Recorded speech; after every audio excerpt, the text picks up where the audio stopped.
Every single video I repeat myself, but I just can't believe how lucky we've been with horror movies this year. I've mentioned Terrifier so many times on this channel. If you don't know, Terrifier is a set of slasher movies that follows a clown called Art. Terrifier started out as a short horror movie back in 2011 when writer and director Damien Leone secured a $35,000 budget to craft Terrifier. And the end result was bloody, violent, and an effective slasher movie that just does not hold back. And a lot of people don't like these movies. They say they're unrealistic, don't have a clear storyline, blah blah blah. But it's not about that. It's about following a clown that does not care who he hurts, what he destroys, and that's what makes it fun. If you're looking for a concrete storyline with extremely developed characters, then you are looking at the wrong set of movies. But the reason I'm making this video today is because the third Terrifier movie has been released and I am so excited. It's going to have a bigger budget, which means more fun, and I just cannot wait to watch it. It is going to be hectic, crazy, and again, I just can't wait. It's so exciting to watch something grow like the Terrifier series, something that started off so small and has so quickly become a staple in the horror world. And apparently, people have been fainting and getting sick watching Terrifier 3, and that just makes me even more excited because it's definitely going to be a lot more disgusting and violent,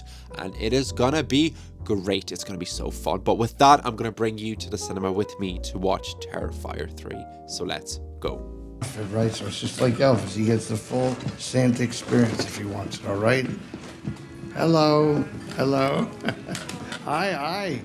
Yeah, come on over, it's fine. Yeah. Hi, yes, that's me, Gil. Okay, hello, I am just out of the cinema, and if it looks like I'm using a ring light that everybody uses on TikTok, it's because I am using a ring light that looks like it's from TikTok, because I got it for my birthday for times like this when it's super dark and I get to film. And I'm not gonna lie, I'm a little bit insecure. I keep looking around and thinking that people are judging me. But Terrifier 3, that was absolutely insane. I feel like I missed the memo, where the memo being you bring your partner to watch Terrifier. Felt like the weirdest kind of like couples date night thing ever, where you bring your partner to watch somebody. Many people get demolished in very disgusting, crazy ways, because Terrifier 3 did not hold back. I feel like Terrifier 1 started like this, Terrifier 2 started like this, and then Terrifier 3 was just like absolutely up to there with the gore, because that was absolutely bonkers, insane. And I found it very funny because after the first after the first two kills, we had somebody right behind me go like, bro, I would actually lock him up in prison. Big clap for the genius idea. There was like, the cinema was so full. Let me just say, I have not had a theater cinema filled up as much as this in a very long time, and it was very great to see that this clown movie is getting a lot of love, whereas the other clown movie, Joker 2, is not getting a lot of love. I've just not had that many people watch a movie at the same time since I think it was Barbie or Oppenheimer, so it was really great to see. But I feel like I'm rambling on. So what is Terrifier 3 about? It is about Art the Clown, and he's back 5 years later, still haunting Sienna. Sienna is not feeling good. She is getting a lot of therapy because of everything that happened in the second movie.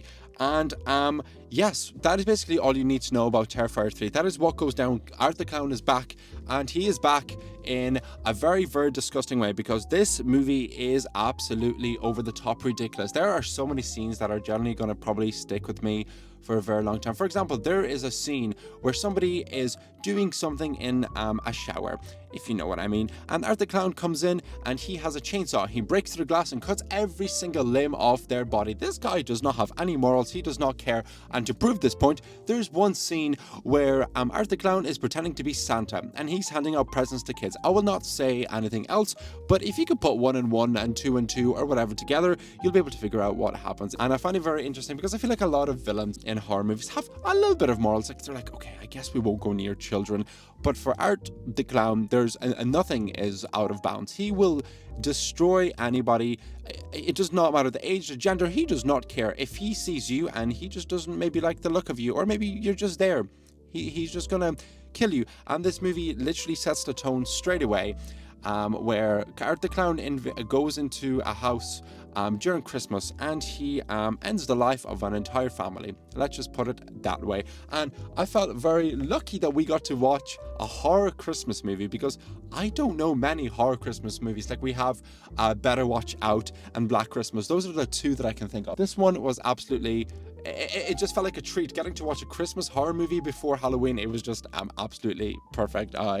I loved it. And as I said earlier, there were reports of people passing out watching this movie, and do I believe it? Absolutely yes, because I was watching somebody in front of me during that shower scene where you get to watch somebody's body in ways you've never seen, thanks to a body, and oh my gosh, they were freaking out. So I definitely believe that somebody definitely 100% fainted and passed out to this movie, because it was yep, disgusting in many ways. This movie gets a lot of props for the production, the special effects, and the practical effects, because the grading in like the first two movies looked like it had that like blue orangey tint, you know that, but the production in this movie has just gone up, and you can tell that by the kills. If you're able to pull off such disgusting kills and show them in such a disgusting way, then you know that the budget has gone up, the production has gone up. So fair play to the entire team, because the kills look absolutely incredible, the set design, the costume, the colors, everything. And I was reading a comment somewhere that they used like lenses or something from the 80s, or the lenses that they used in the 80s. I'm talking out of my ass, so I don't really know what I'm talking about, but to make that movie look like from the 80s.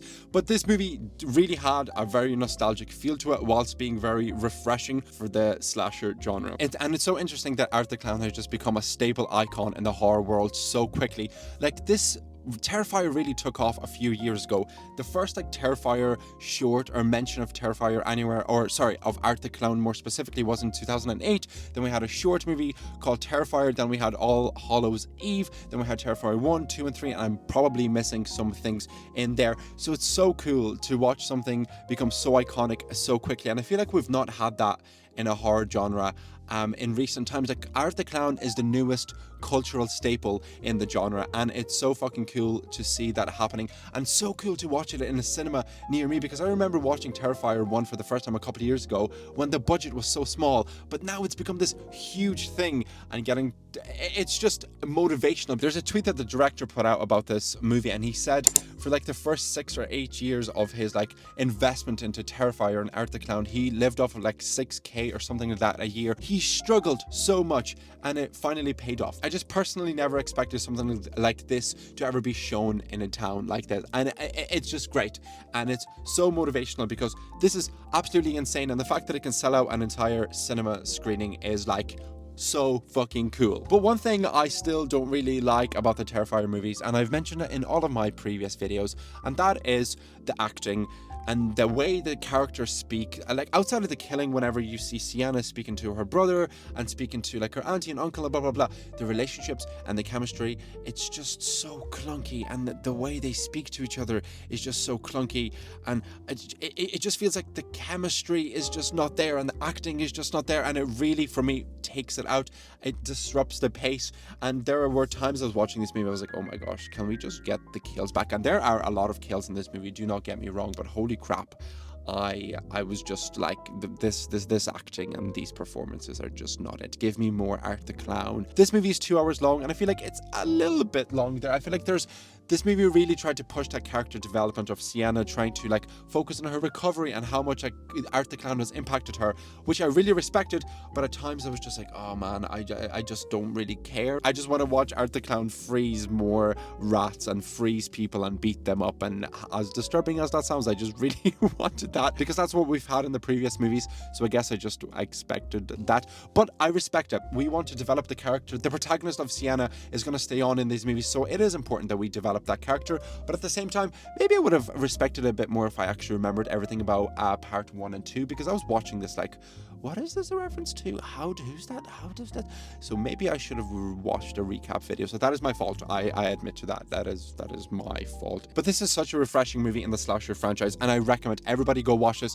Bring your friend or girlfriend if they're not squeamish. If they're squeamish, don't bring them, because they're going to pass out, because this movie is as gory as as people are making it out to be. It is that gory, and it's crazy that this is like on the big screen, but it's all this I'm going to say it again, at the same time, it's so cool. But overall, Terrifier 3 is a great movie. Every single week I say the same thing. We're getting incredible horror movies in 2024, and it's not stopping anytime soon by the looks of it, because that was so fun. I really had a great time, and I highly recommend that you go watch Terrifier 3. because why not support this franchise, support this series, because we're going to get more movies and we need to support directors like Damien Leone and movies like this. It is so important. So definitely go watch Terrifier 3. Let me know what you thought of it. If you watched it, if you haven't watched it, if you don't like Terrifier, let me know why. I'm just curious. I want to talk about Terrifier. Let's talk about Terrifier. But that's everything. Thank you so much for watching, and I will see you in the next video. Bye, bye, bye, bye, bye, bye, bye, bye, bye.